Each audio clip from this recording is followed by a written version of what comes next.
Bom dia, irmãos. Essa paz a todos.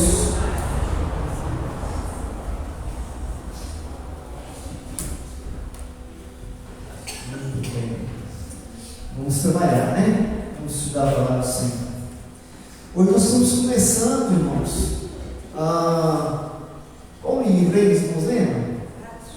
Atos. O que os irmãos podem dizer do livro de Atos? O que os irmãos conhecem a respeito do livro? Ele é carta? Ele é evangelho? Não sei, é carta ou evangelho ou é livro histórico?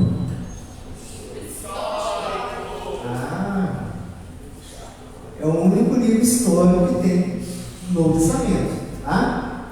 É livro histórico e é também livro teológico, tá bom? Ele tem essa dupla função aí. Ele tanto trabalha na história, e nós vamos falar de qual história, os irmãos devem saber de qual história que ela trata. História da igreja do primeiro século, ou igreja primitiva, né? Ela trata dessa história, mas é só isso. Mas o que os irmãos conhecem a respeito de Atos? Vamos lá, vamos ver. Nós já conhecemos, nós já lemos Atos. O que vocês mais conhecem sobre Atos? Como os irmãos da igreja primitiva tratavam uns aos outros, e também os apóstolos. A igreja do primeiro século, ela tinha os apóstolos, né? Que era uma bênção demais, né? E eles aprendiam diretamente com os apóstolos, né? Então, eles eram doutrinados pelos apóstolos ali que andavam com Jesus, os 12 apóstolos. Mas tem mais coisa. Vamos ver se estamos lendo. Vou refrescar aos irmãos. Nasceu o corpo diaconal da igreja. Lembra? Nasceu o primeiro concílio da igreja. Está tudo aqui no livro histórico. Lá em Atos 15, nasce o primeiro concílio da igreja. O que é um concílio? É uma grande reunião para discutir assuntos teológicos, tá? De como a igreja ia tratar determinado assunto. O assunto que existe determinado naquela época, lá, a questão foi levantada, é se os gentios podiam ou não deveriam ser circuncidados ou não. Essa é uma questão que foi levantada, tá? Mas tem mais. Vamos ver se vocês estão lembrando aí. Porque hoje, irmãos, na verdade, é só um aspecto geral, introdutório do estudo de Atos. Nós não vamos nem entrar muito dentro de Atos, não. É mais introdução do que entrar mesmo no estudo. O estudo mesmo vai começar na próxima aula. Mas, irmãos, é importante, irmãos, já familiarizar do que se trata, para os irmãos já terem assim, uma ampla visão do que esse livro histórico e teológico trata. Ok? Mas o que os irmãos lembrem? Mas o que? Viagens ocorreram nesse período. Quem viajou e para que viajou? Lembra? Alguém está falando Paulo aí, né? Paulo viajou para quê? Foi passear, não tinha nada o que fazer. Não é isso? E foi quantas viagens?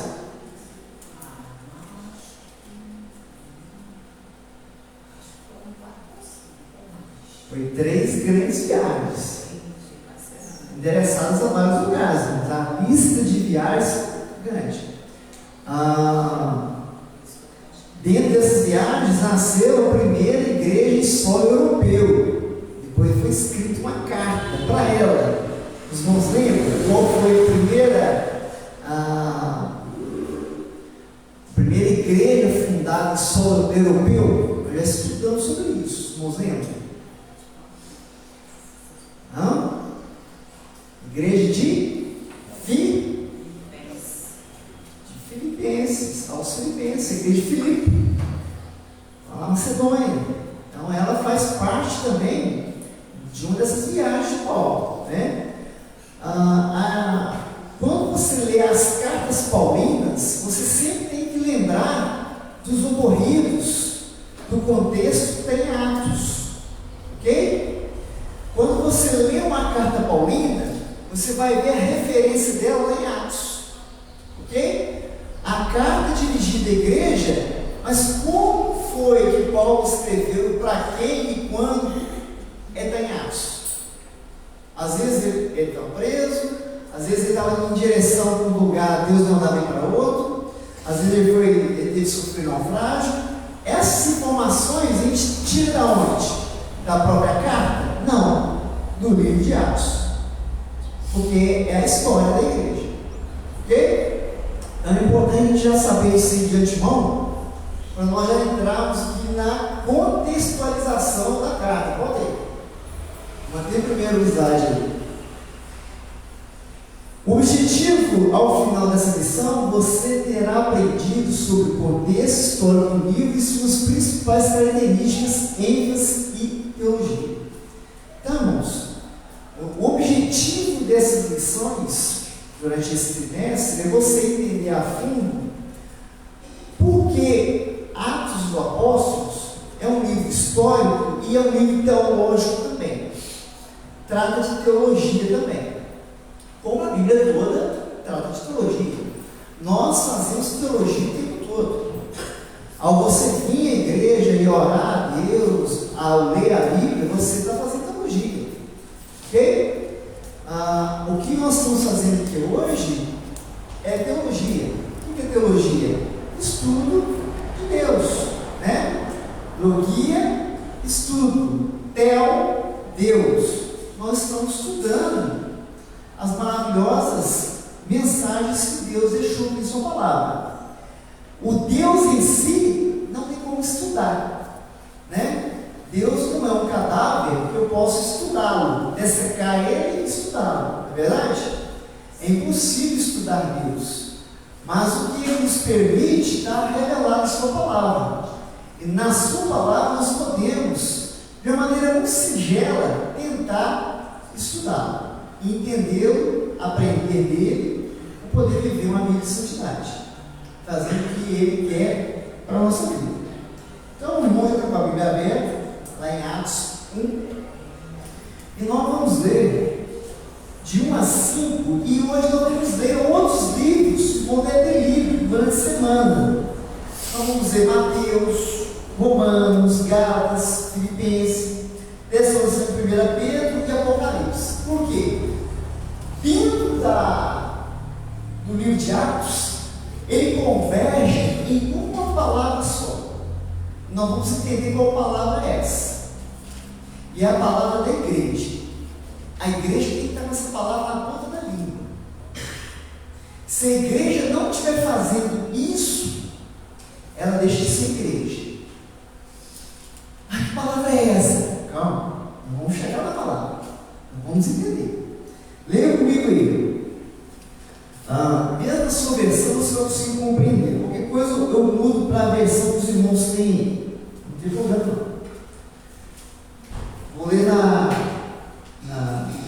nova versão transformadora, mas você deve ter ARA, irmãos, ou século 21. Não tem problema. Atos 1. Eu vou estar lendo de 1 a 5 os irmãos aqui. Os irmãos me acompanham. Em primeiro lugar, tá bem, irmãos? Atos 1, de 1 a 5. Em meu primeiro livro, relatei a você, Teófilo, tudo que Jesus começou a fazer e ensinar, até o dia que foi levado para o céu, depois de dar a seus apóstolos escolhidos mais instruções por meio do Espírito Santo. Durante 40 dias após o seu sofrimento e morte, Jesus apareceu aos apóstolos diversas vezes e lhes apresentou muitas provas claras de que estava vivo e lhes falou do reino de Deus. Quando essa palavrinha aí, reino de Deus, nós vamos falar dela o tempo todo. Certa ocasião, enquanto comia com eles, quem comia com eles aqui é Jesus, ressurreto, deu-lhe a seguinte ordem: não sai de Jerusalém até o Pai enviar a promessa, conforme eu lhe tinha disse antes. João batizou com água, mas dentro de poucos dias vocês serão batizados com o Espírito Santo. Amém? Irmãos, eu sou apaixonado por Diáconos, porque é o único livro que ainda ele não fechou. A história da igreja está sendo contada, e é você que está ajudando a escrever a história da igreja. Nós, durante séculos e séculos, a história da igreja está sendo contada. Nós estamos contando a história da igreja, né? E observe que logo que no verso 5, o Senhor ressurreto diante daqueles homens ali disse: olha, vocês vão ficar aqui em Jerusalém, primeiramente esperando a promessa que eu tinha dito a vocês. Qual que é a promessa? A vinda do Espírito Santo. O Espírito Santo já estava presente? Estava presente. Ele nunca esteve fora do lugar. Em toda a Bíblia, em todos os relatos bíblicos, nós temos a Trindade presente. Mas agora, quem vai atuar logo depois da ascensão de Jesus é o ministério do Espírito Santo, que atua em nós hoje. Agora, o Espírito Santo não está fora. O Espírito Santo está em nós. Amém? Então é isso. O crente hoje tem o Espírito Santo, que é incapaz de fazer as ordens de Jesus, ou a grande comissão, o ide, se não for pelo agir do Espírito Santo. É impossível fazer pelas forças do homem. Não faz. Nós aprendemos, os irmãos que participou aqui do workshop, o Evangelho em suas mãos, tem uma frase que o pastor Geraldo falou que é muito importante. Quem sai para evangelizar sem orar, ele é presunçoso, é presunção. Sem oração é presunção. É com oração pedir ao Espírito Santo que age por nós, intermédio de nós, para que aconteça o trabalho evangelístico. E o que nós vamos ler, vamos estudar aqui no livro de Atos, é a intensa obra do Espírito Santo sobre a igreja e como essa igreja foi atuante nesse primeiro século. Foi mar de rosa? O que os irmãos acham? Foi tudo de boas? Não foi. E teve sangue, teve lágrimas, mas teve o tempo todo aquilo que o Senhor Jesus prometeu: e eis que estarei convosco todos os dias até a consumação do século. É o Espírito Santo agindo, é o Espírito Santo fazendo com que a igreja avance. Irmãos, qualquer outra organização que não é o Espírito Santo que atua, ela tem princípio, meio e fim, ela acaba, né? Você vê empresas quebram, né? Faltou dinheiro, ela quebra. Faltou cliente, ela quebra.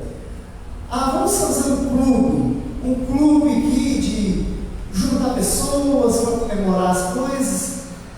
No início vira festa, é muito bonito, mas depois aquilo perde o sentido e passa, é passageiro. Mas por que a igreja militante, ela perdura por séculos e pelos séculos? Por quê? Sabe que pode ser que o homem é teimoso? O que vocês acham? Porque agora é o ministério do Espírito Santo que foi derramado sobre nós. Que se não fosse o Espírito Santo, não, já tinha fechado, não tinha igreja mais. Éramos como se fôssemos órfãos. né? Se você tem o calor, a certeza, a convicção da volta do Senhor Jesus, é porque o Espírito Santo que aquece o coração. Jesus falou assim: eu estou indo, mas vocês não vão ficar só. Eu vou deixar com vocês quem? O Espírito Santo. Ah, mas eu não vou saber pregar, eu não vou me lembrar. Calma. O Espírito Santo vai fazer você lembrar de todas as coisas. Quando você estiver diante aos seus acusadores, o Espírito Santo vai se lembrar de tudo. E ao decorrer do livro, nós vamos ver aqui Pedro, como Pedro se posicionou de sinédrio. Irmãos, se tivesse 1% de Pedro, o Pedro que arranca a espada e dá lá, cortada de orelha, não. Mas é o Pedro que está cheio de Espírito Santo e confronta o sinédrio. Imagine vocês diante do Tribunal de Justiça, lá no Congresso, e apontando o dedo para ele assim: vocês que são os bandidos. É prisão na hora, né? Pedro, diante do sinédrio, falou assim: então julguem vocês nessa causa. Vocês mataram o autor e consumador da fé. Vocês mataram o Filho de Deus. Vocês estão me julgando aqui, eu e João, por termos feito uma boa coisa. Está vendo esse homem que era paralítico, agora ele está de pé. Vocês conhecem ele. Então julguem vocês nessa causa. Eu estou, o povo de Jerusalém, eu estou sendo julgado aqui por ter feito uma boa coisa. Mas, observe, julguem vocês dessa causa. Vocês mataram o autor da fé, Jesus, inocente. Julguem vocês. Tinha que ter muito coragem de fazer isso. Porque a palavra do sinédrio era de morte.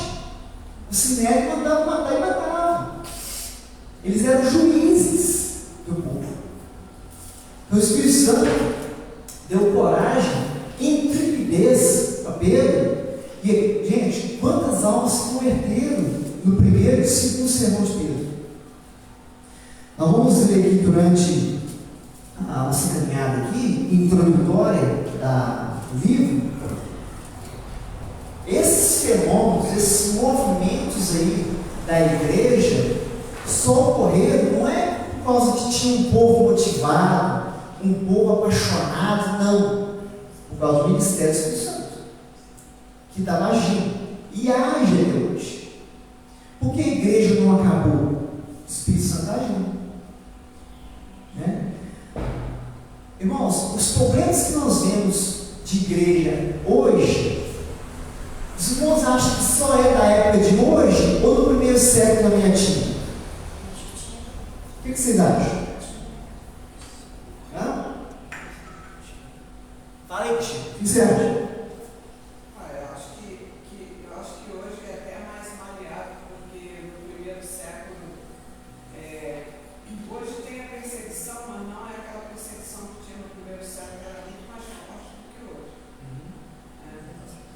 Os cristãos do primeiro século, você vê hoje a gente pode ser perseguido por alguém lá de fora, perseguido pelo governo, mas no primeiro século a perseguição era tanta que o que eles faziam com os cristãos? Decapitavam, botavam fogo para ser luz da cidade, afogavam eles amarrados. Você quer ser batizado? Você vai ser batizado agora de igreja. Jogavam no... Isso é depois. Isso é depois. Jogavam lá no cenário, lá, né? Do circo lá para... Circo de Nero, teve o Coliseu. Tá, tudo isso mas não estou falando em si as perseguições da igreja, que a igreja foi perseguida durante os séculos, a igreja hoje está sendo perseguida, os irmãos talvez não saibam, mas tem a igreja perseguida hoje, né? Principalmente em território oriental. Os irmãos que acompanham aí a igreja perseguida, tem um site, como se fosse uma ONG, que a gente ajuda doando para manter os irmãos alimentados, escondidos e continuando propagando o evangelho. Existe uma igreja subterrânea, se não me engano, na Coreia do Norte, que ela é gigante. E as pessoas estão morrendo por Cristo. Aqui no Brasil é coisa tranquila, né? Nós somos um país laico, um país tranquilo. Servir o Senhor e não seguimos como deveria, né? Mas problemas como problemas de Corinto, problemas da igreja de Colosso, a igreja de Filipos, teve mesmo poucos problemas, teve problema. Isso, irmãos, não é novidade. E o que acontece nos dias de hoje é acontecido no primeiro, segundo, terceiro, até no século XXI. Normal, coisa de igreja. Onde tem ser humano, tem problema. Isso aí não é exclusivo nosso, não. Desde a fundação da igreja já havia problemas. Ok? Só para os irmãos, porque, irmãos, é muito interessante a gente ter essa visão. Eu estava falando isso com o Cristino de Deus, porque vocês acham que vamos voltar a ser a igreja do primeiro século? Não, nós somos a igreja do primeiro século. Por quê? Houve evolução? Houve evolução. Mas nós temos que entender, nós não podemos querer voltar a ser a igreja do primeiro século naquele formato. É impossível. É impossível. Eu não vou querer voltar a fazer as coisas que o meu avô fazia. É impossível. A igreja mudou, mas a sua essência não pode mudar. É o que nós vamos falar aqui agora há pouco. Que os irmãos acabou de ler comigo. A mensagem da igreja não muda. A mensagem da igreja é a divulgação do reino. Independente de qual era ela é, a mensagem é a mesma, a essência é a mesma. Vocês estão entendendo? A igreja mudou. Hoje nós temos tecnologia. A igreja do primeiro século não tinha. A igreja do século XVII, John Wesley pregava em cima de uma mula. Hoje nós podemos montar em cima de uma mula para pregar. O pessoal dos direitos dos animais vai ter nos processar. A juntinha da mula, não pode mais. Então não é assim. A igreja avança a tecnologia, avança tudo. Mas a sua essência não muda. A sua pureza tem que manter. Ela tem que perdurar por séculos e séculos. Porque Deus não muda, a sua palavra não muda, e a sua igreja é militante. O que eu falo de igreja militante, meus irmãos? Vocês não sabem o que essa palavra significa? Igreja militante? Qual igreja que se pertence? Você. Pode responder. Qual? Fala alguém. Qual igreja? Jesus. É essa igreja militante. Qual é a igreja institucional que nós pertencemos?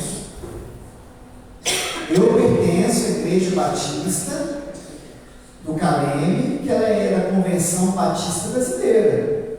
Ok? Isso é igreja institucional. Mas a igreja militante é a igreja de Jesus. Essa igreja é atemporal. Eu sou membro da igreja da Irmã Maria. Mas não é da Irmã Maria só que não. É da Irmã Maria e de Jesus. Você também é. É da mesma igreja. Por quê?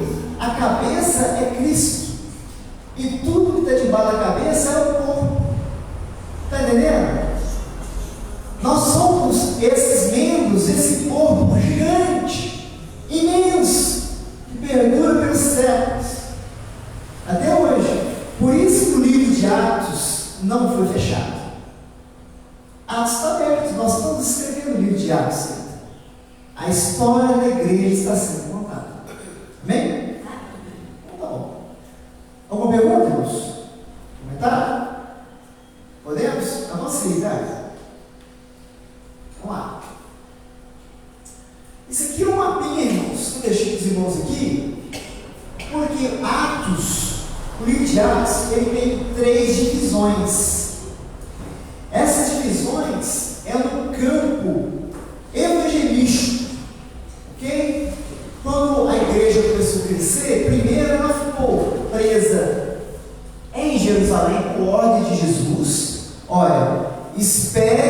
o Espírito Santo.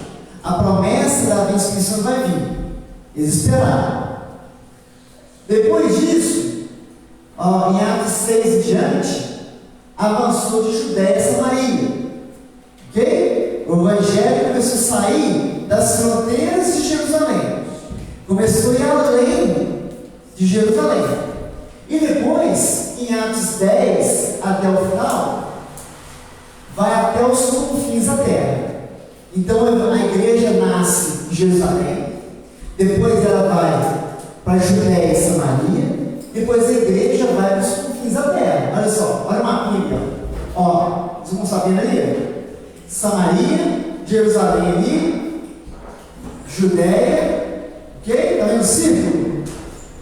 Isso tudo aqui é o confins da terra. Aqui é as viagens de Paulo, as 3 viagens de Paulo. Filipos, Tessalônica, Roma, foi o finalzinho, onde foi o martírio de Paulo, né? O final aqui, onde Paulo foi martirizado, e o livro acaba com isso, termina com sua morte, né? Então, o confins da terra naqueles dias é isso aqui, que nós sabemos que hoje é muito mais, né? Quando o Senhor falou assim, vocês farão obras maiores que as minhas, era disso que ele estava falando. É o avanço da mensagem de Cristo indo para outros povos. Por isso Jesus treinou 12, para os 12 treinar a igreja, para a igreja ir fazendo gente. Ok? A igreja tem que enviar pessoas. A igreja tem que enviar seminarista, tem que enviar pastor, tem que enviar missionário, tem que enviar pessoas para atender vida bíblica. Ok? A igreja, quando ela está presa na sua palavra, eclésia, que é os de dentro, que foi chamado para fora, mas na versão grega, que eclésia, a palavra igreja, eclésia, ela foi trazida para o contexto cristão, mas ela na verdade é grega.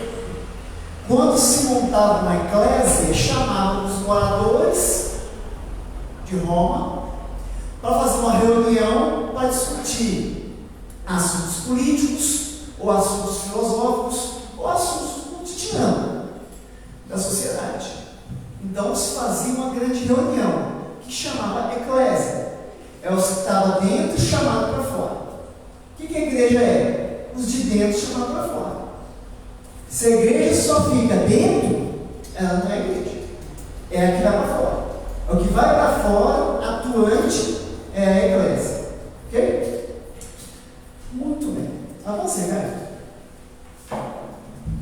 Prontinho.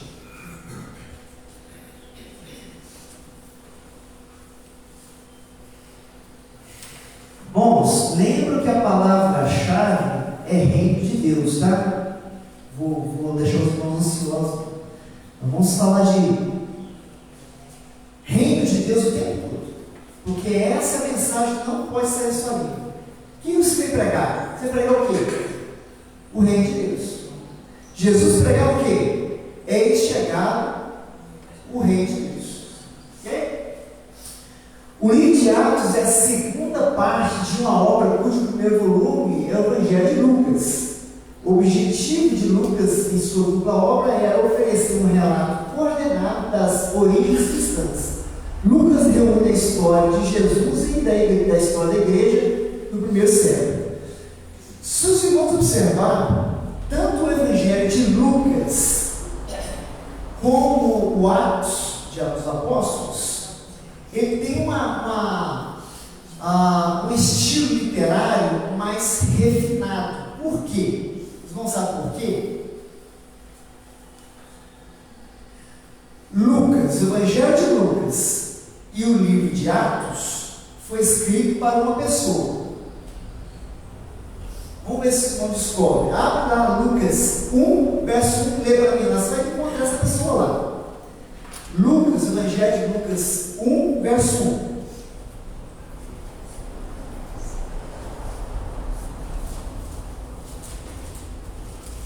Quem será essa pessoa?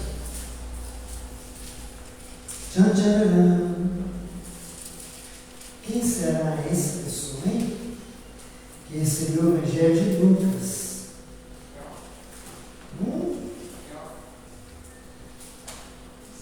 Pode ler até o 3 aí, tá? Quem achou pode ler e leia até o 3 para mim aí. Pois um. Pode ler até o 3. Vendo, pois, muitos, e prendido em ordem a narração dos fatos que entre nós se cumprirão, segundo nos transmitirão os mesmos que os presenciarão desde o princípio e foram no início da palavra. Pareceu-me também a mim conveniente de escrever-vos a ti, excelentíssimos Teófilo, por sua ordem, havendo-me já informado minuciosamente de tudo desde o princípio. Excelentíssimo Teófilo. O irmão Teófilo, esse nome, Teófilo, a tradução dele é amigo de Deus. Existe uma vertente que fala que todos os amigos de Deus é o Teófilo, mas por esse excelentíssimo, possivelmente é uma pessoa de posses, da nobreza. Então o que acontece? Que o estilo literário de Lucas é como se fosse realmente de um historiador. Observe que todo historiador conta a história nos mínimos detalhes. Já perceberam isso?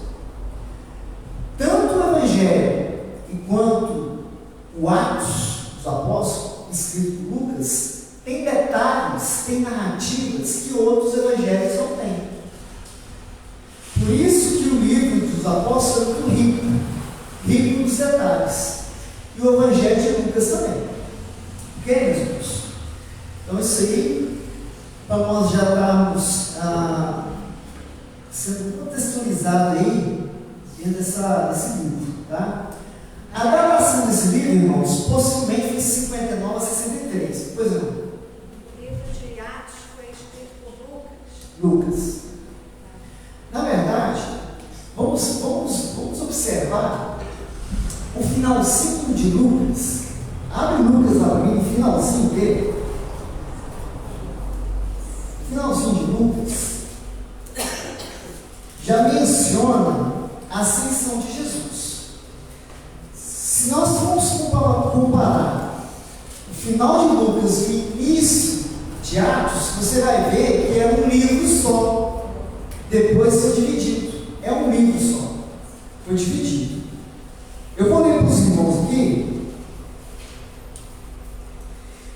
Vou primeiro contextualizar os irmãos aqui. Presta atenção. Jesus, você lembra daquela caminhada com os dois homens ali, caminhada de Emaús? Vocês lembram? Quem lembra?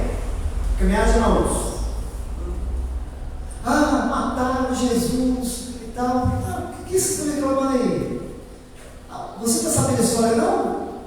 Todo mundo só fala disso. Mataram o nosso Jesus, pregaram na cruz. Jesus conversando com eles. Me conta mais. Como é que foi isso aí? Fizeram assim, fizeram assado. Aí Jesus tinha uma certeza. Você conhece a escritura. Isso era necessário acontecer. Jesus começou a conversar com eles. E eles, no final daquela conversa gostosa, eles começaram a ler os escritos de Moisés para eles. E no final, Jesus convidava a ficar na casa deles. E no repartir do pão ali, os olhos deles são abertos. É Jesus que está repartindo o pão. Eles não entenderam nada. Era o próprio Jesus. Jesus, sombra na frente deles. Mas logo depois, ele aparece de novo, agora ele aparece para os discípulos. Se você pegar lá Lucas 24, no verso 38, eu vou estar lendo para os irmãos. Jesus faz a pergunta assim: por que estão perturbados? Perguntou Jesus. Por que seu coração está cheio de dúvida? Vejo minhas mãos, meus pés, sou eu mesmo. Toque-me, vejam que não sou um fantasma. Pois fantasmas não têm nem carne e nem ossos. E eu tenho.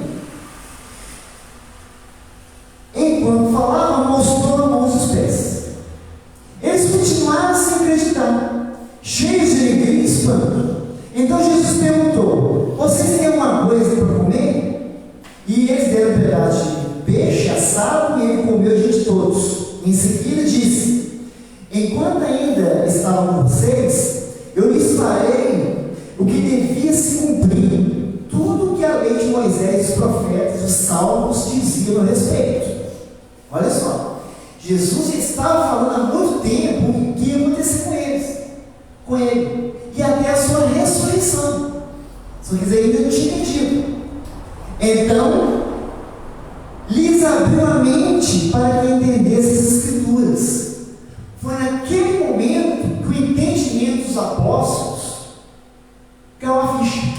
Agora caiu a ficha. Ah, tá. Então era isso que você estava falando. Era isso que eu estava falando. E diz: sim, está escrito que Cristo haveria de sofrer, morrer e ressuscitar no terceiro dia. E a mensagem de arrependimento para o perdão dos pecados seria proclamada com autoridade em seu nome a todas as nações, começando por Jerusalém. Agora, presta atenção. Vocês são testemunhas dessas coisas.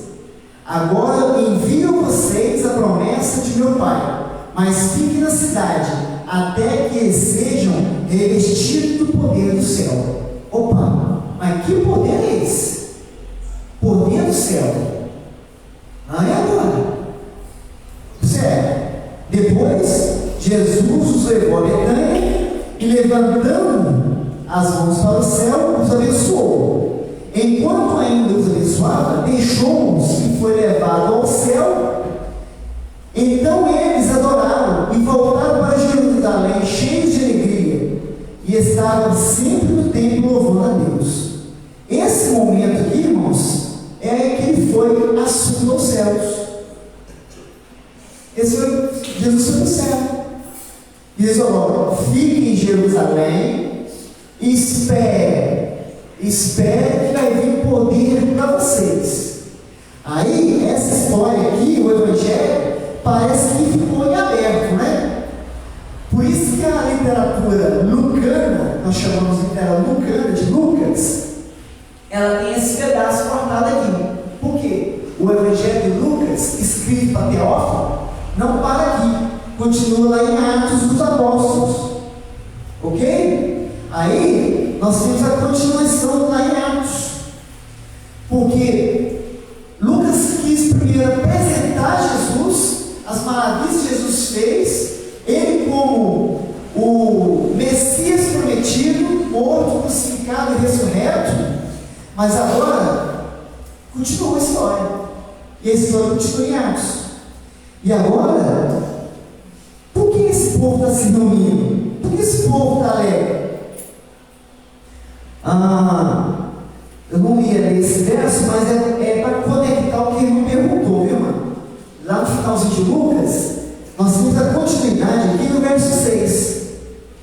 Então os que estavam com Jesus me perguntaram: Senhor, será que esse momento é que restaurará o reino a Israel? Está preocupado ainda em ter um líder político.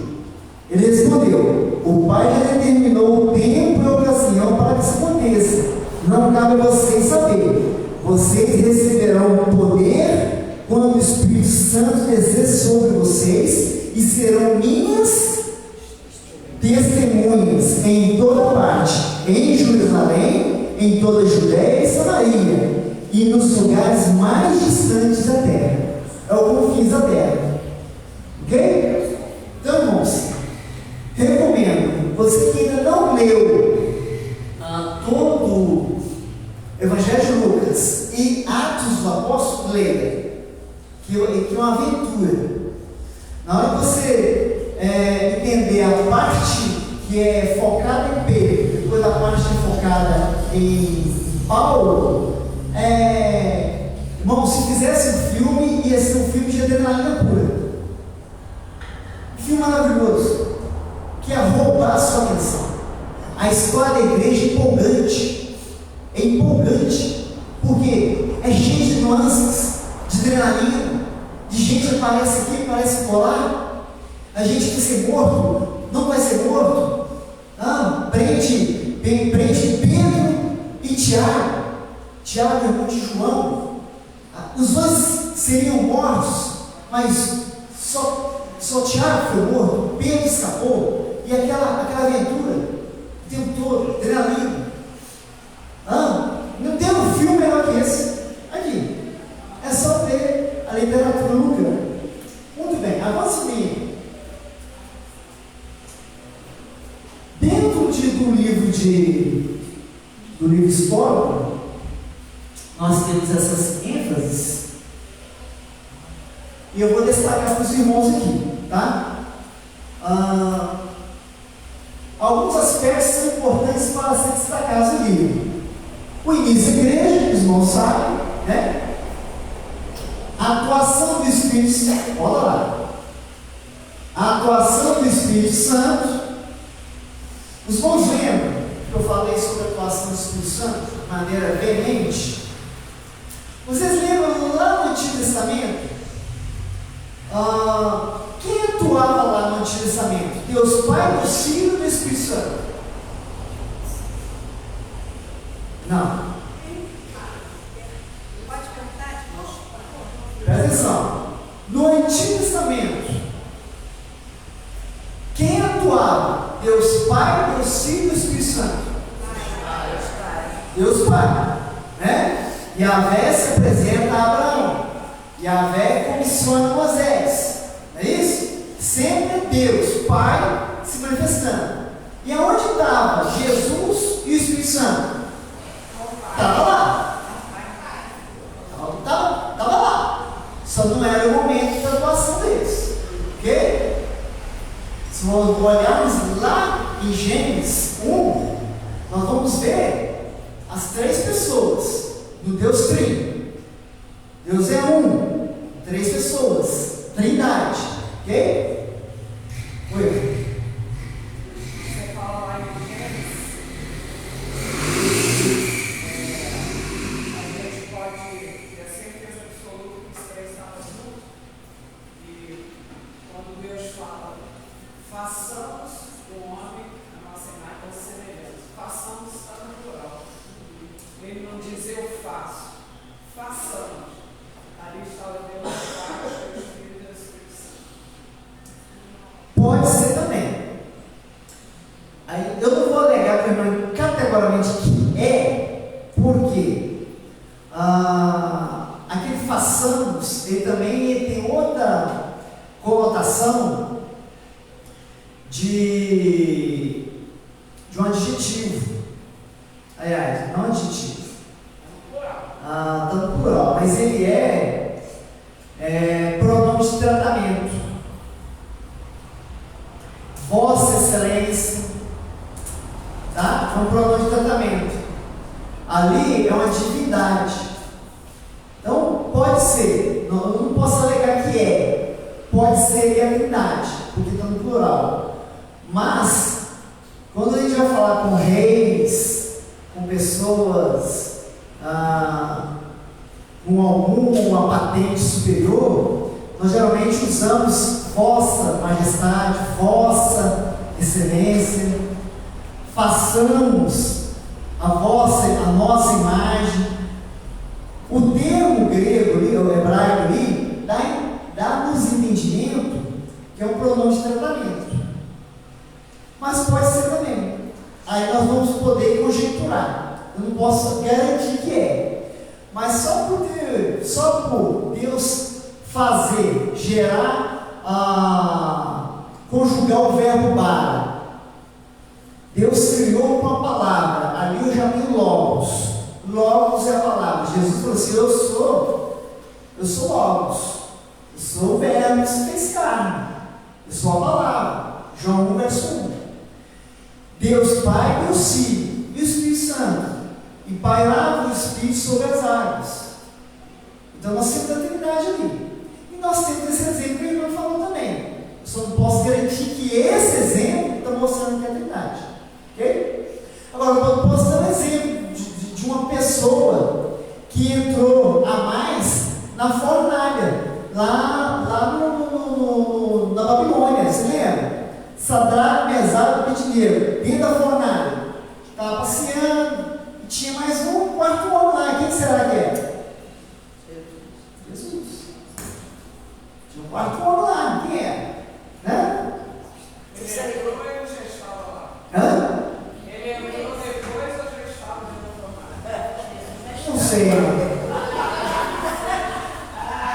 Não sei.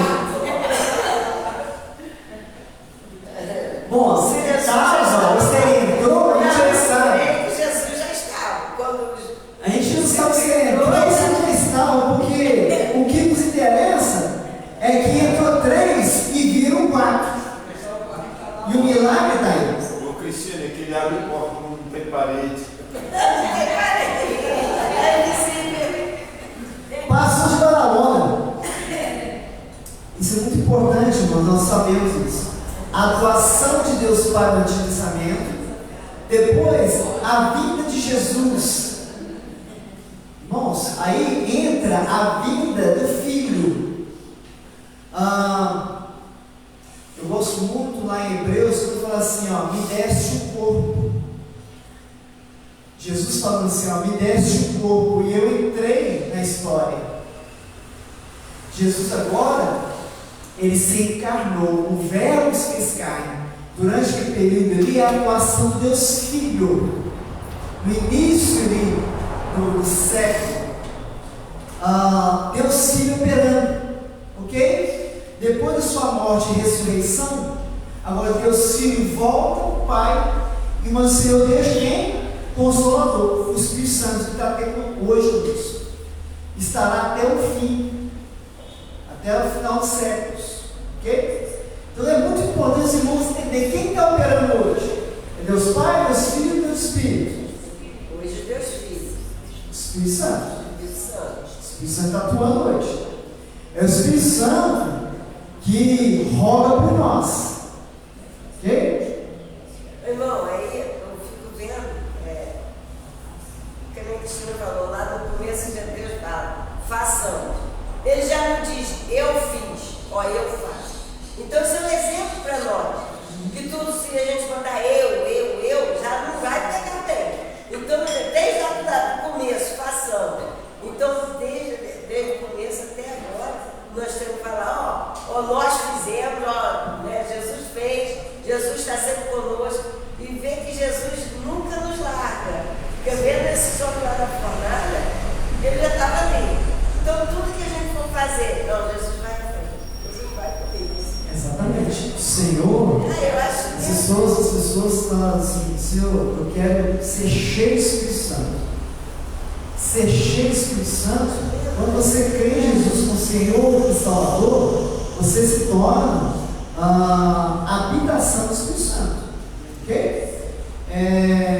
Mas como eu provo isso? O Espírito Santo não mora em qualquer lugar, não. O Espírito Santo mora em pessoas lavadas e remidas. Aí nós temos aquilo que Paulo chama de frutos, o fruto do Espírito: paz, unidade, domínio próprio. São provas cabais que você tem do Espírito Santo, tá? O Espírito Santo não é uma manifestação, não é pronunciar palavras estranhas. Estar cheio do Espírito Santo é o seu dia a dia, é o seu testemunho. É o poder de Deus, é a sua audácia de falar de Jesus, do qual você nunca viu, mas você crê, ok? Você nunca viu. Jesus, ele, se der tempo, né? Vou pregar hoje, vou pregar ainda. Mas Jesus, ele elogia aqueles 70 que voltaram da missão e fala assim, ó, benditos esses homens aqui, eles são felizes, porque para eles foi revelado coisas que para os sábios não foi revelado. Os intelectuais, os doutores da lei não sabem, mas os simples sabem essas maravilhosas coisas do reino de Deus. Mas não é bom a gente simples, O Senhor revela, o Senhor contava parábolas, depois o Senhor explicava parábolas, os intelectuais não entendiam parábolas, vocês não vão entender. Eu vou explicar para os meus discípulos, aquele que ouve minha voz vai entender. Aquele que só quer a parte intelectual, mas não quer ser seguidor de Jesus, ele não entendia a palavra. Aquela passagem que fala que ele fala, eu não consigo bem quando o Senhor não for comigo. Ele sempre fala, acho que o Senhor, eu não vou te largar enquanto o Senhor não vir comigo.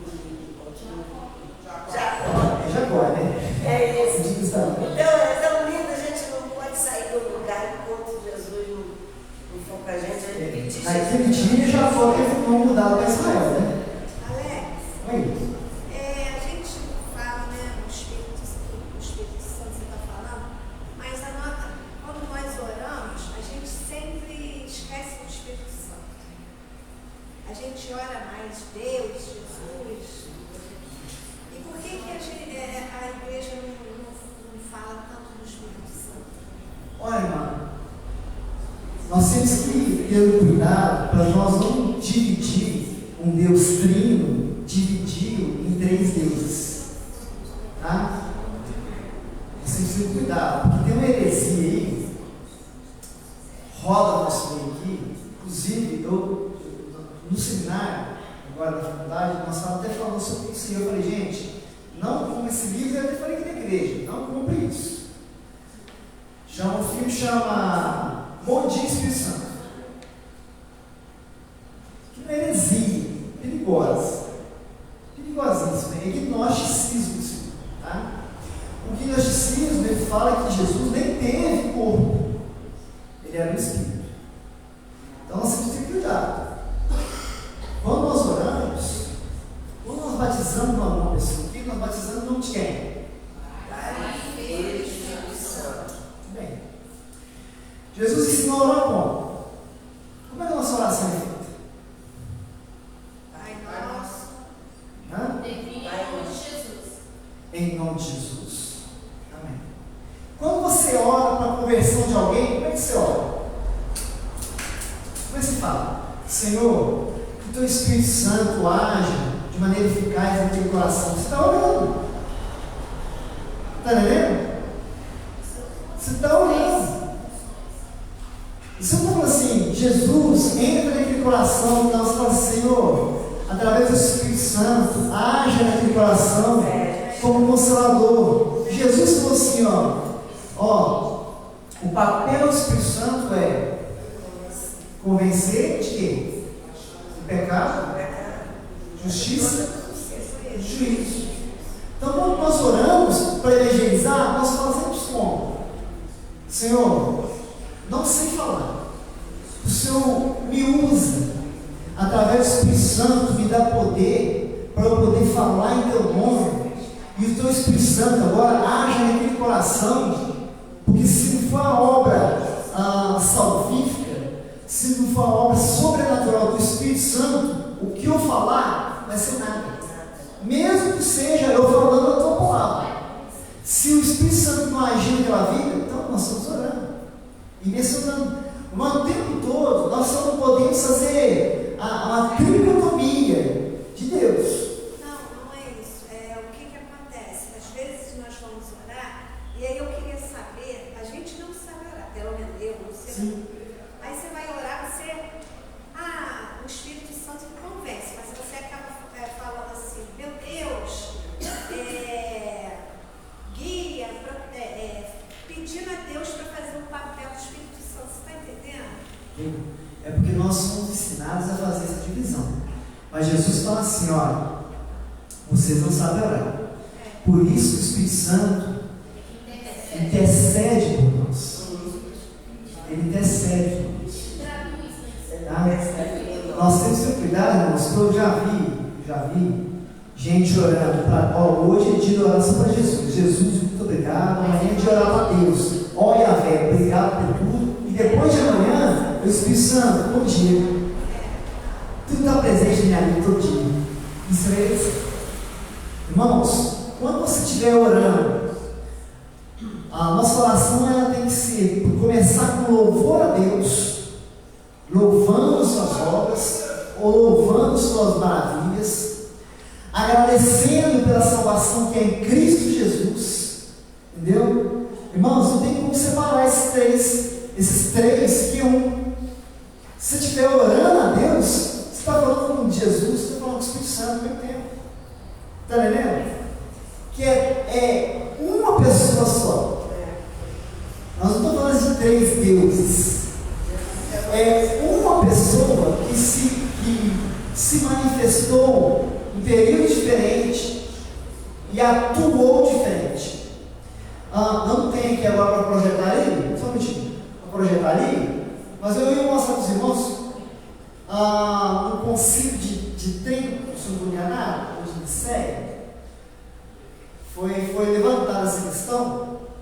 Então, o que acontece?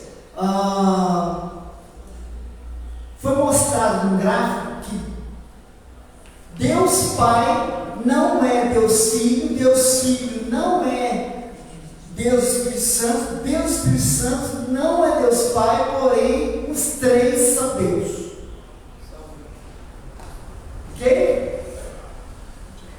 Os três é um Deus só. Não é três deuses. Por isso, quando a gente ora, a gente fala em nome de E a Jesus. cabeça fica empolgando, né? Em nome de Jesus. Em nome de Jesus. Irmão, não tenta entender Deus. Deus não é para nossa mente, não. Não é. Porque eu ouvi essa semana É explicar.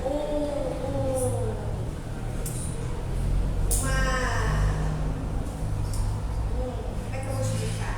Um assunto assim. Porque Deus Pai é Criador. Jesus é o Salvador. E o Espírito Santo é o nosso guia, o Consolador e tal. E você, quando ora, você ora a quem? A Deus Pai, o Criador? Por isso que eu estou te perguntando isso, está entendendo? Entendendo? Aí agora a irmã entendeu que quando você ora a Deus, você está falando com os três. Não, isso eu já entendi É. assim, mas eu estou querendo entender sobre o que eu ouvi. É por causa que quem perguntou isso para a irmã não tem a visão do que é trindade. Cai numa heresia. Agora esqueci o nome dela. Está dividindo em departamento. Que dividiu Deus em três deuses. Esse é o perigo. Por exemplo, quando Jesus estava na cruz e olhava para o Pai e falava assim: Pai, perdoa. O que ele estava fazendo? Não sabe o que faz. Jesus ele falou assim: eu e o Pai somos um. E agora?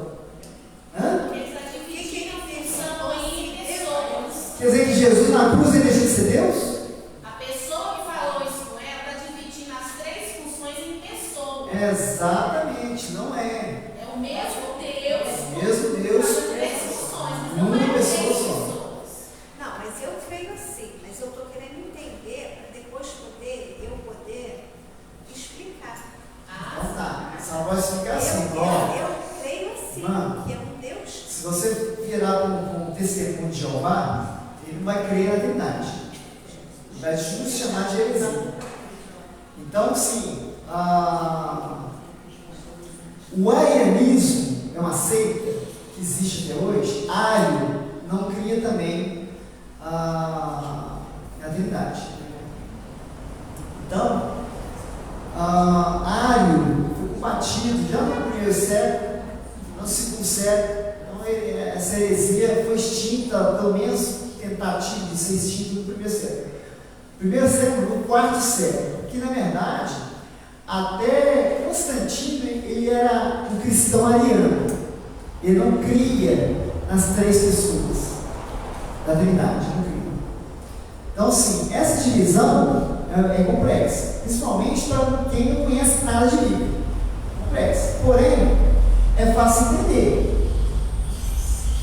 Eu postei agora na minha rede social. Quem quiser entender sobre Trindade, eu postei lá. Deus é três em um. Tudo é três em um. O átomo é três em um. A água é três em um. Ela tem três estados. Observe. Tudo é três em um. Pensa, se você olhar lá, nosso querido professor Adalto Lourenço, um físico, teólogo, cientista, ele sempre harmonizou a ciência com a religião e um prova o outro. Ele mostrava isso: Deus é três em um, como a matéria, três em um, tudo é três em um. A palavra de Deus não se nega e a ciência não tem como negar a palavra de Deus. Pelo contrário, a própria ciência comprova a palavra de Deus e a palavra de Deus comprova a ciência. Maravilhoso.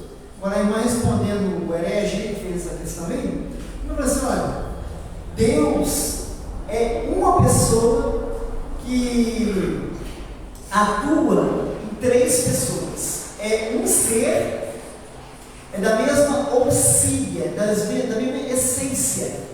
Ok? Deus, ele não criou Jesus, como ensina o testemunho de Jeová. Deus gerou Jesus, e e eternamente gerado pelo Pai. Ele é gerado pelo Pai eternamente, assim como o Espírito Santo. Não dá para separar um do outro. Os três é uma coisa só, da mesma essência, da mesma substância. Ok?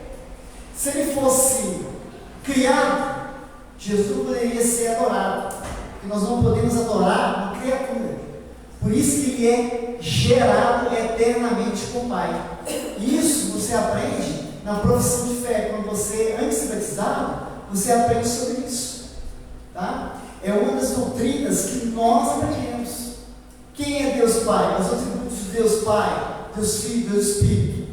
É três em um só. Alô, Vanessa aí? Aquela postagem que eu coloquei? Não dá tempo. Deixa eu só ouvir a Cristina. Fala, Cristina. Vou falar Evangelho de João, de 1 a 14. Hã? Evangelho de João, de 1 a 14. Só ler. No princípio era verbo, o verbo estava Sim. e o verbo se fez carne. Agora, quem botou o Adalto Lourenço? Acho que é 1 minuto só, né? Bota o Adalto Lourenço. Ele faleceu anteontem, irmão. Às vezes o povo não conhece, porque é do mundo acadêmico, teológico, mas ouça isso aí.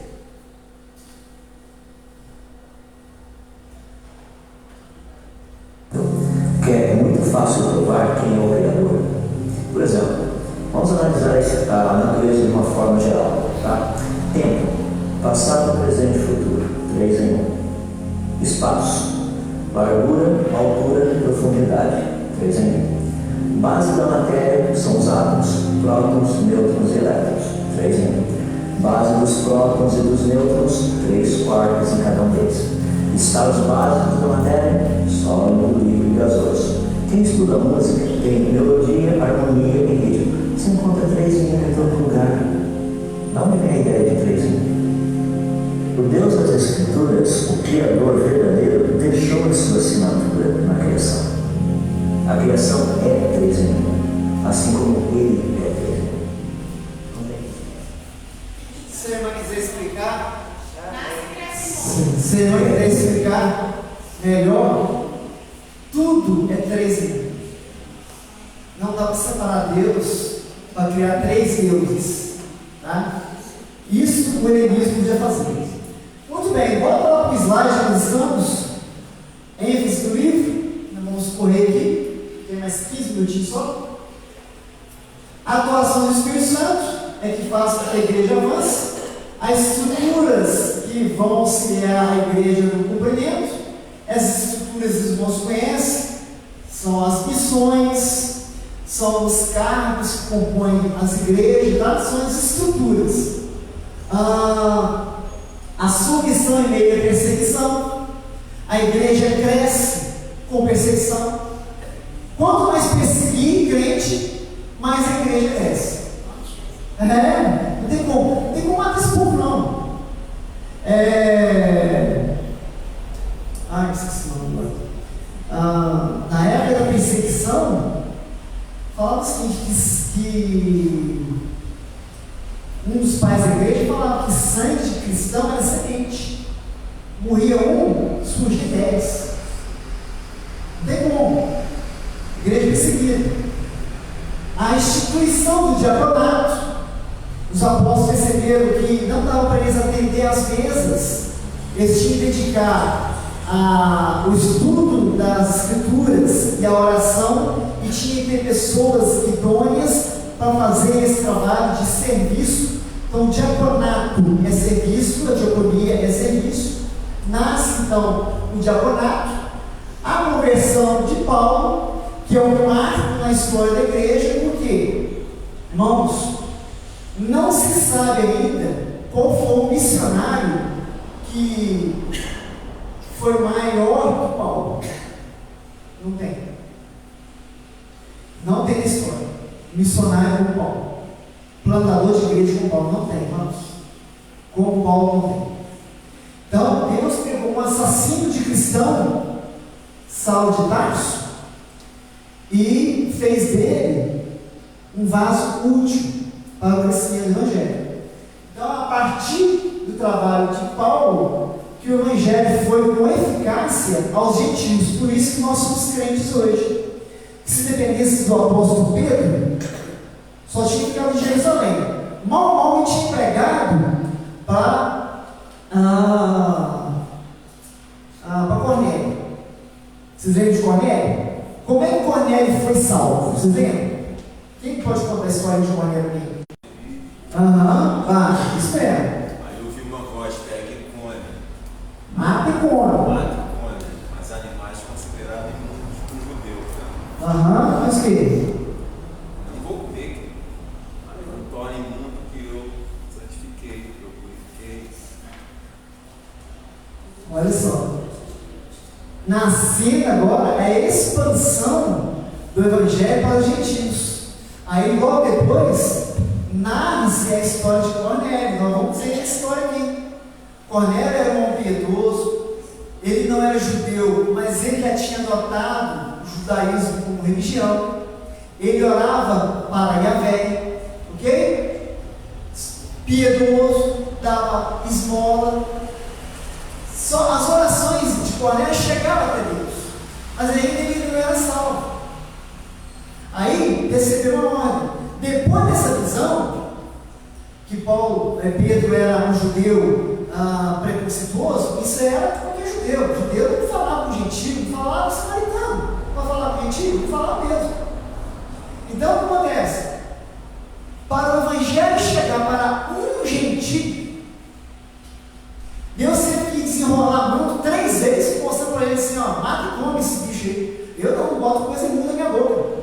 Olha o trabalho que Deus teve com Pedro para mostrar Pedro que o Evangelho tem que sair da fronteira de Jerusalém. Olha o trabalho que deu. Irmãos, quando Paulo caiu do cavalo, ele já levantou ali para pregar, irmão. Não teve que sair se enrolando mano para ver bicho morto, não. Na mesma hora, assim que as escamas dos olhos dele caiu, esse homem foi pregar. Foi anunciar que Jesus é Cristo. E o Senhor estava pronto. Então o ministério de Paulo, ele foi esse irmão. Mas não é à toa que 75% do Novo Testamento é autoria de Paulo. Ok? Tem um Novo Testamento só não aí? É Paulo, através do Espírito Santo, que ele foi escrito. Tá? Muito bem. A chegada de novos discípulos, a expansão da igreja e a conversão dos gentios. Tá? Isso tudo nós vamos ver nesse livro histórico. Nosso ponto aí. Em Atos 2, a descida do Espírito Santo capacita para testemunhar e proclamar com poder a obra salvadora de Jesus Cristo. O Espírito Santo é a presença real e vital ao longo de todo o Espírito lucrando. Ele tanto guia como potencializa os discípulos a pregar as boas novas da salvação. E também capacita e dá direção às igrejas. Sem ele, a igreja não avançaria. O servo de Deus não vence os dias maus. Se o Espírito Santo não atuar, irmão, qualquer perseguição você deixa de ser cristão. É nos dias maus que o Espírito Santo vai lá e te convence, que é o seu consolador, te consola, te coloca no colo. Então a atuação do Espírito Santo é vital para o avanço da igreja. Se o Senhor tira o Espírito Santo, a igreja morre. Eu tenho a Bíblia, eu creio na Bíblia, mas se a obra do Espírito Santo não tiver em evidência, se não estiver presente, irmão, a obra não avança, tá? Não avança mesmo. Por quê? Irmãos, ser igreja é ser agência de Deus na terra. O que é isso? Paulo explica isso muito lá em 2 Coríntios 5, quando ele fala que nós somos representantes de Cristo aqui na terra. O que é o embaixador? O embaixador é quem representa seu rei na corte de outro. Que outro é esse? João fala que o mundo jaz aonde? Maligno. O príncipe desse século, segundo o entendimento. Ou seja, o mundo, esse sistema aqui, já está entregue na mão do maligno. A igreja é o quê? É representante de Cristo aqui na terra. embaixadícia, é uma embaixada. Se você, por exemplo, quiser ir lá nos Estados Unidos, chega lá e você precisa de resolver algum problema diplomático, você vai procurar uma embaixada brasileira nos Estados Unidos. É representante do Brasil lá em Sul-Americano, ok? É uma embaixada. A igreja é uma embaixada, ok? Embaixada de Jesus, o reino de Deus, aquilo que Jesus veio proclamar. Qual é a mensagem de Jesus? O reino de Deus é aqui agora. Eis chegado o reino de Deus. Onde que é a embaixada dele? A igreja. Tá? A igreja é o reino de Deus, é a embaixada dele, representante de Cristo na terra. Amém? Muito bem. Tá bom. Tá, a você. Lucas cita em Atos 1, verso 8, que os discípulos comissionaram a ser testemunhas, não só ali em Jerusalém, onde eles estavam acostumados a viver, conheciam as pessoas e os costumes, mas para ir até as proximidades e aos confins da terra. Aí, irmãos, começa então aquilo que nós chamamos de trabalho missionário, da missão dele. Missão de Deus. Missão dele é missão de Deus. Qual é a missão de Deus na sua vida? Todo crente tem uma missão. Qual que é a missão do crente em Cristo Jesus? Qual que é? A minha missão é só orar. A minha missão é só cantar. Qual que é a nossa missão? Irmãos, pregar o evangelho não está destinado ao pastor, ao missionário, ao evangelista, não. É dever de todo cristão fazer parte da grande missão. Não está. Mas eu já tenho muito cargo, eu tenho 3 cargos ainda na igreja. Irmão, esquece os cargos. A sua missão não é cargo. A missão do cristão é proclamar o evangelho. Ok? Isso é o papel do nascido em Cristo Jesus. Tá? Que é o que? Anunciar o que? A palavra-chave. Anunciar o que? As boas novas. O evangelho, o que é o evangelho? A boa notícia. O reino. Gente, tem uma boa notícia para contar para você. Qual que é? Cruzeiro ganhou. Não, isso é bobagem, isso é mentira. O Flamengo ganhou. Isso aí é irrelevante. Qual que é a boa notícia? O reino de Deus é chegado. Essa é a boa notícia. O nosso papel como igreja é contar isso para as pessoas. Ok? Esse é o papel da igreja. Muito bom. Tá bom. Avancei. O livro não é. O contexto do livro agora, né, irmãos? O livro não é uma retrospectiva histórica de Lucas e Teófilo. Ele relata eventos centrais da missão dos discípulos de Jesus em meio a desafios. Dentre as ênfases, o processo de acesso dos gentios ao Evangelho, conversão de muitos, marcam os relatos de Lucas em Atos, destacando as missões lideradas por Paulo, passagens como a visão de Pedro em Jope e a conversão de Cornélio evidenciam o contexto multicultural do livro. Por que multicultural do livro, irmãos? Primeiro que Cornélio, centurião, era um gentio e o evangelho chegou até ele. Vocês lembram o que aconteceu com Paulo lá em Atenas? Quem lembra? Ninguém? Ninguém lembra? Alguém lembra? Aonde ele viu o altar de Deus desconhecido? Lá em Areópago. Paulo chega lá e vai discutir com 2 linhas de filósofos, os estoicos e os epicúreos. São 2 correntes filosóficas. Ou seja, o evangelho já estava num contexto multicultural, já estava avançando as fronteiras da Judéia. Já estava onde? Lá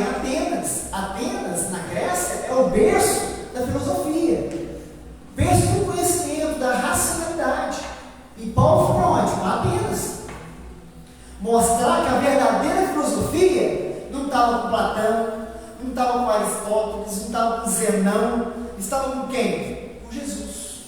A filosofia certa, correta, Jesus. Amém? Jesus. Ah, eu quero saber de filosofia. Vai só a Bíblia. Só ler a Bíblia. Lê a Bíblia. Aqui, ó. A filosofia perfeita é Jesus Cristo. Então houve esse confronto aí. Alex, Oi. posso falar contigo? Pode. Minha filha, ela gosta muito de filosofia. Eu também gosto. Ela vive lendo esses negócios aí e tal. Aí de vez em quando ela manda umas coisas pra mim. Eu falo assim, minha filha, isso aí eu já sei. Mas como eu até sei, Juliana, tem a Bíblia é cheia de coisas que a filosofia fala por fora, né? E já estava lá. E já está aqui. E você sabe por quê? Sabe por quê? O que acontece, irmãos? Isso que a irmã está falando é muito importante, porque os irmãos têm agora um olhar teológico que eu vou falar com os irmãos. Por quê? Paulo era um erudito. Paulo, ele era fariseu, ele era estudado, ele era poliglota, ele sabia outras línguas também, né? Não teve dificuldade nenhuma na Grécia, ele falava grego, né?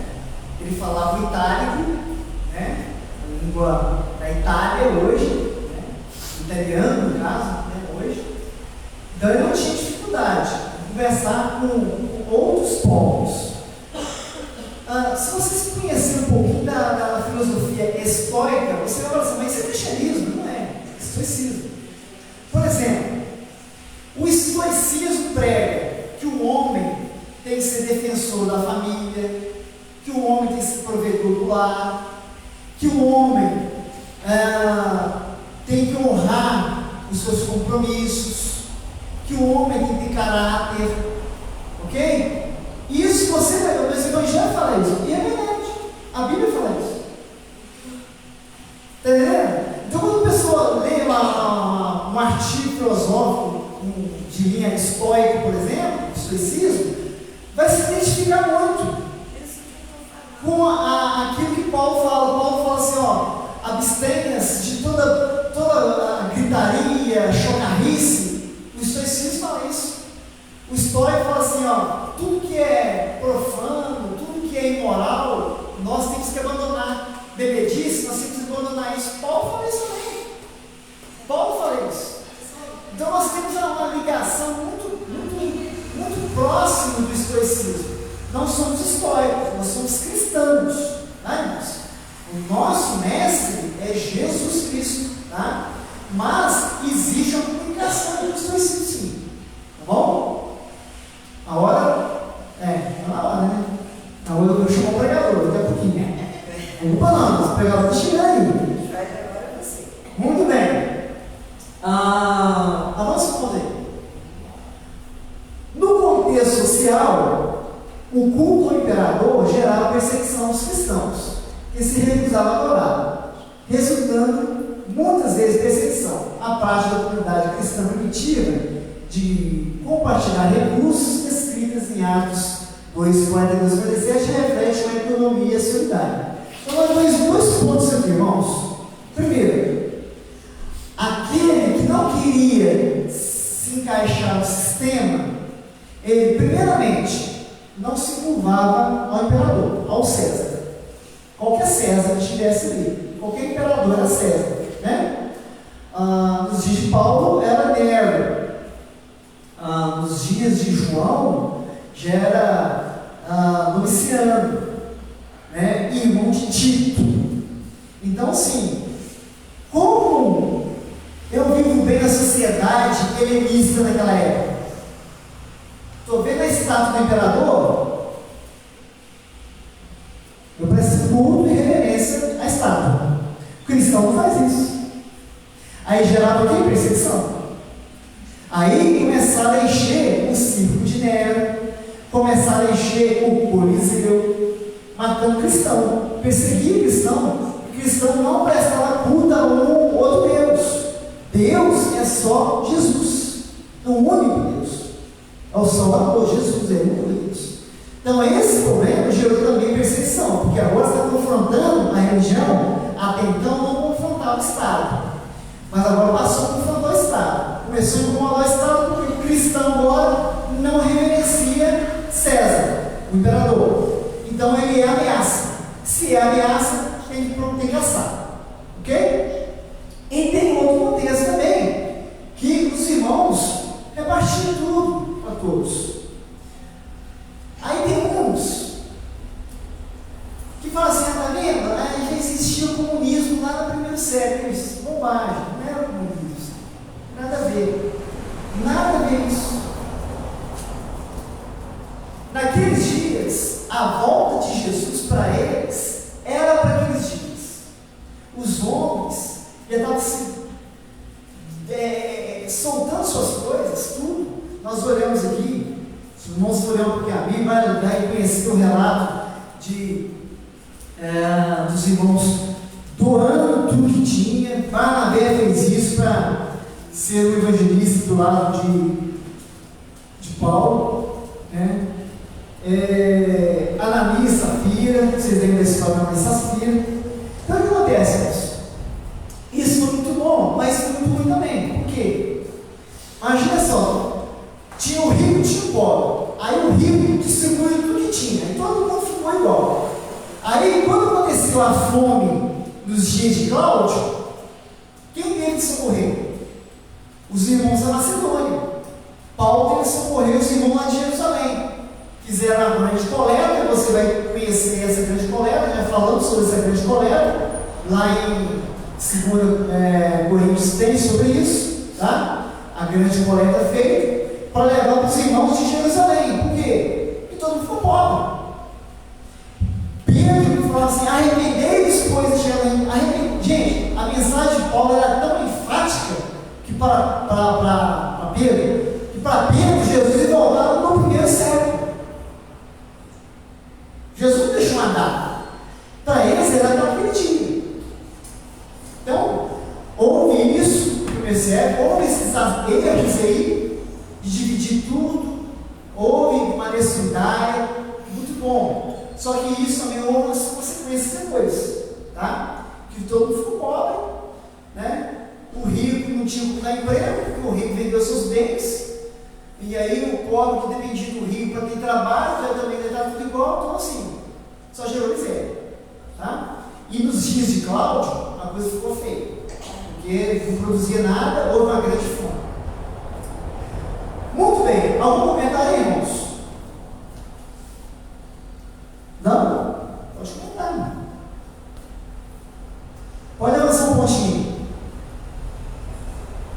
A influência helenista é evidente em interações como as de Paulo em Atenas, confrontando filósofos, epicuristas e históricos. Eu acabei de falar agora, os irmãos lembrou lá de Atos 17, o encontro de Paulo no Aerópago, tá? Então houve esse confronto aí. Por que confronto?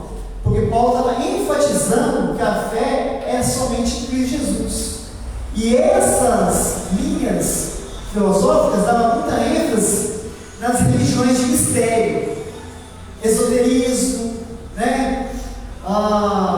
Entre várias seitas que existiam, essas coisas místicas que já existiam, né? Esoterismo, a cabala e por aí vai, né? A cabala só dentro do judaísmo, tá? De dentro dos judeus. Muito bem, avança aí. Ponto 3.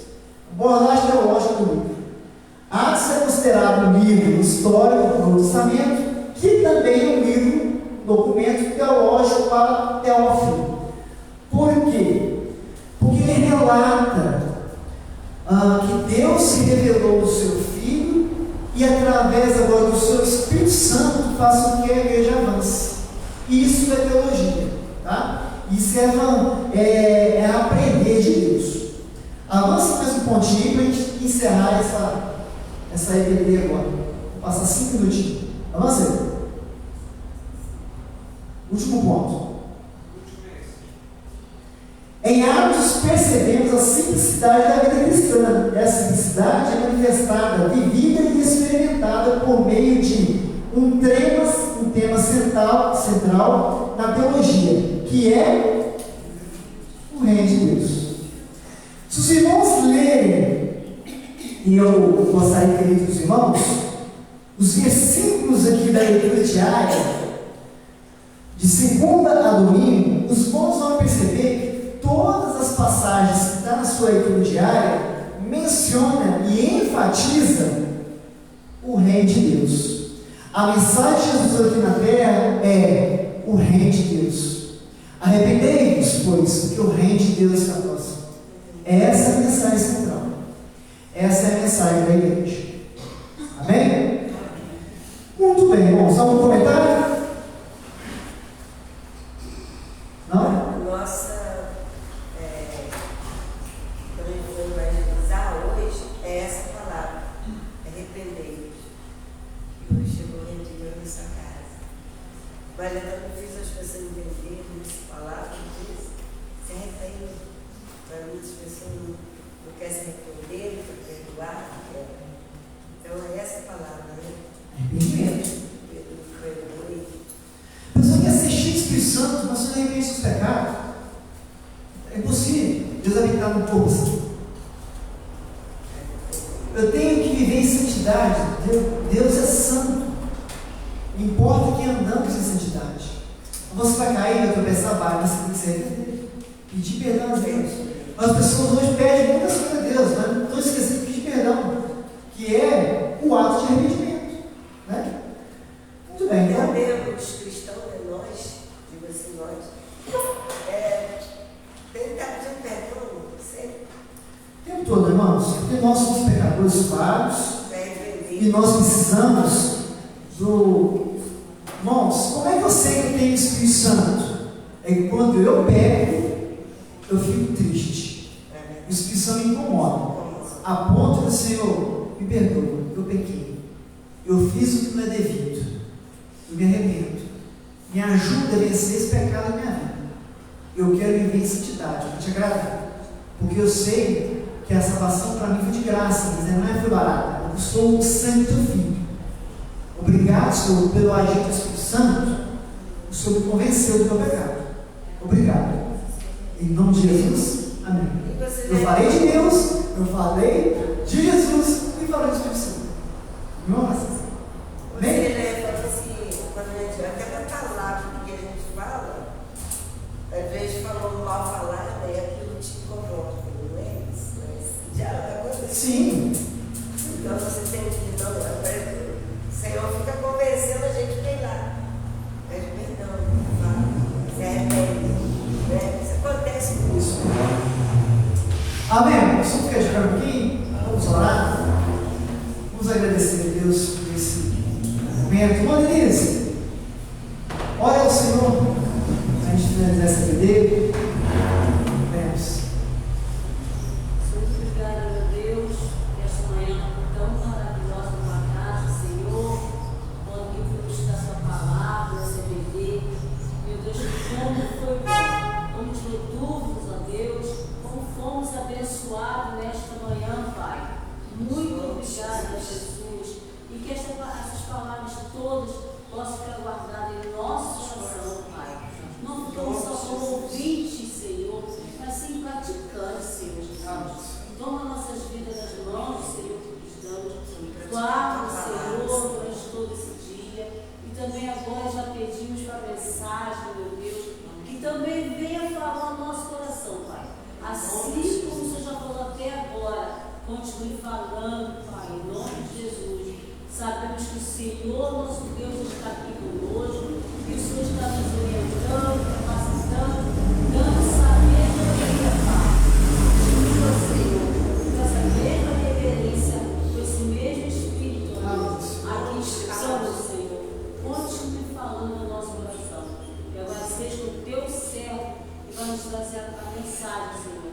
Fala, Senhor, precisamos ouvir a voz do Senhor e precisamos sair daqui, Senhor, com o nosso coração cheio, Senhor, da tua palavra, que fique guardada realmente em nosso coração. Muito obrigado por esta manhã, muito obrigado por tudo, mas ainda pedimos pelo pastor Elias, Senhor, Você sabe, meu Deus, que ele está puxando o seu repouso. O Senhor sabe que está tomando esse remédio. O Senhor sabe da vida dele.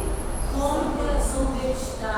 Como ele gostaria de estar aqui nesta manhã e não pode, Senhor. Mas nós compreendemos que o teu servo não pode estar, Senhor.